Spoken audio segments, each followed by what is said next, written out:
नमस्कार, मैं हूं आलोक जोशी और आप देख रहे हैं बिज अड्डा। और बिज अड्डा में आज अडानी के बारे में फिर खबरें हैं, अडानी के बारे में चर्चाएं ज्यादा हैं और एक तरफ से लग रहा है कि मुसीबतें कम होने का नाम नहीं ले रही हैं। एमएससीआई इंडेक्स में वेटेज कम होने के बाद बाजार में उनके शेयरों में बिकवाली दिखाई पड़ रही है।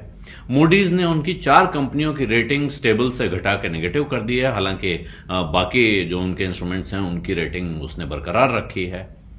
इधर सुप्रीम कोर्ट में आज सुनवाई थी और वहां सुप्रीम कोर्ट ने सेबी से जवाब मांगा है कि जो मांग की गई थी कि हिंडनबर्ग की रिपोर्ट में जो आरोप लगाए गए हैं उनकी जांच करवाई जाए। तो इसमें सुप्रीम कोर्ट ने सेबी से जवाब मांगा है सोमवार तक कि वो बताए कि वो इस पे क्या चाहता है, कैसा रेगुलेटरी फ्रेमवर्क है और कैसे इसमें निवेशकों के हितों की रक्षा हो रही है। और साथ में सुप्रीम कोर्ट ने इन्वेस्टर्स के यानी निवेशकों के हितों की रक्षा के लिए एक एक्सपर्ट पैनल बनाने की सुझाव भी दिया है। साथ में जो दूसरी खबर है वो ये लग रहा है, इधर आप देखेंगे इस तरफ की खबरें भारत की, भारत के बाजारों की और भारत की एजेंसी से या अंतर्राष्ट्रीय एजेंसी से भी, तो उससे लगता है कि अडानी समूह दबाव में आ रहा है और उसके शेयरों पर दबाव दिख रहा है। 10 में से 8 कंपनियों के शेयर गिरावट के साथ बंद हुए। फिर अडानी पोर्ट्स और अंबुजा सीमेंट, ये 2 सुधार के साथ आज बंद हुए हैं। तो परेशानी दिख रही है, दबाव दिख रहा है, लेकिन साथ में अब ऐसा लगता है कि अडानी समूह आखिरकार इस मसले पर मुकाबले की मुद्रा में आ गया है। और अमेरिका से खबर आ रही है जिसको वो कहते हैं, वहां एक लीगल पावर हाउस वैक्टल नाम की कंपनी है, उसको उन्होंने हायर किया है। और ये वैक्टल नाम की जो लॉ फर्म है वो बड़ी मशहूर फर्म है। इसको ट्विटर के मामले में एलन मस्क ने हायर किया था और ये कहा जा रहा है अमेरिका में कि ये जो फर्म है ये एक्टिविज्म के मामले में डिफेंस के काम में आती है। तो एक्टिविज्म मतलब एक्टिविस्ट शॉर्ट सेलर हिंडनबर्ग है जिसने अडानी के खिलाफ रिपोर्ट निकाली थी। और वहां फाइनेंशियल टाइम्स ने ये अखबार ने रिपोर्ट छापी है कि गौतम अडानी के समूह ने अमेरिकी लीगल फर्म वैक्टल को हायर कर लिया है। ये इस चीज के लिए जानी जाती है, यानी हिंडनबर्ग जैसी जो फर्म्स हैं एक्टिविस्ट शॉर्ट सेलर्स, उनके खिलाफ ये काम करती है। तो उनका कहना है कि साहब अडानी ने काफी कोशिश की, एक ऐसा नहीं कि पहली फर्म इन्होंने वैक्टल को, लिप्टन रोजन एंड कैट्स, इनको उन्होंने टैप किया है और कि कैसे हम इस मसले से निपटेंगे, क्योंकि हिंडनबर्ग ने उन पर अकाउंटिंग फ्रॉड और शेयर बाजार में घोटाला करने का इल्जाम लगाया था। तो ये एक तरीका दिख रहा है। हालांकि अडानी समूह की तरफ से कोशिशें पहले से दिख रही हैं। पहले उन्होंने अपना कर्जा समय से पहले पटाने का और अपने शेयर छुड़ाने का ऐलान किया।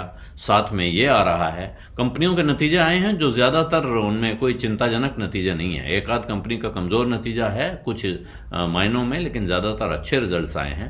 लेकिन अब जो अडानी की तरफ से सिरिल अमरचंद मंगलदास उनकी लीगल पार्टनर फर्म है, अडानी के ये लॉयर हैं और इसमें जो सिरिल श्रॉफ साहब हैं जो इसके मैनेजिंग पार्टनर हैं, वो गौतम अडानी के समधी भी हैं और उनका नाम लेकर कई बार सवाल उठ रहा है कि वो सेबी की कॉर्पोरेट गवर्नेंस कमेटी में हैं।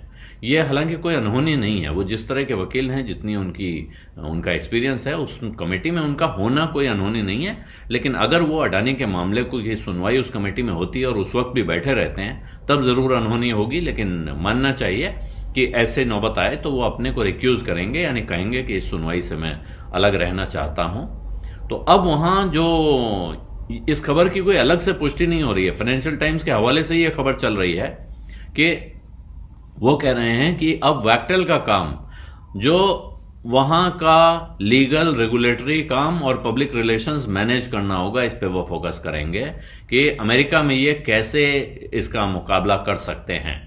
ये जो कंपनी है जिसको हम वैक्टल के नाम से जानते हैं, इसका पूरा नाम वैक्टल लिप्टन रोजन एंड काद्स है। ये एलन मस्क को उस ट्विटर के टेक ओवर के मामले में रिप्रेजेंट कर चुकी है, ऐसा इंटरनेट पे ढूंढने पे मिलता है। और वो काफी कॉम्प्लेक्स कॉरपोरेट केसेस लड़ने के लिए जानी जाती है और अमेरिका की सबसे महंगी लॉ फर्म्स में से एक है। तो ये दूसरी तरफ आपको पता है एमएससीआई ने जो फ्री फ्लोट डेजिग्नेशन कम किया अडानी का, और Adani enterprises, Adani total, Adani transmission और एसीसी, ये चारों अडानी ग्रुप की कंपनी है, जिसकी वजह से उनकी इंडेक्स में वेटेज कम होती है। और एक आशंका पैदा हो रही है कि क्या अब निफ्टी भी अपने इंडेक्स में, नेशनल स्टॉक एक्सचेंज भी निफ्टी में अडानी कंपनियों के वेटेज कम करने पे या उनको इंडेक्स से बाहर करने पर विचार कर सकता है, यह सवाल उठता है। मूडीज ने जो अपनी रिपोर्ट निकाली है रेटिंग की, उसमें लिखा है उसने कि ये जो री रेटिंग की गई है या जो डाउनग्रेड किए गए हैं, उनकी वजह जो हाल के दिनों में अडानी समूह पे लगे आरोप और उसके बाद उनके शेयरों में आई गिरावट, इसका एक कारण बताई गई है।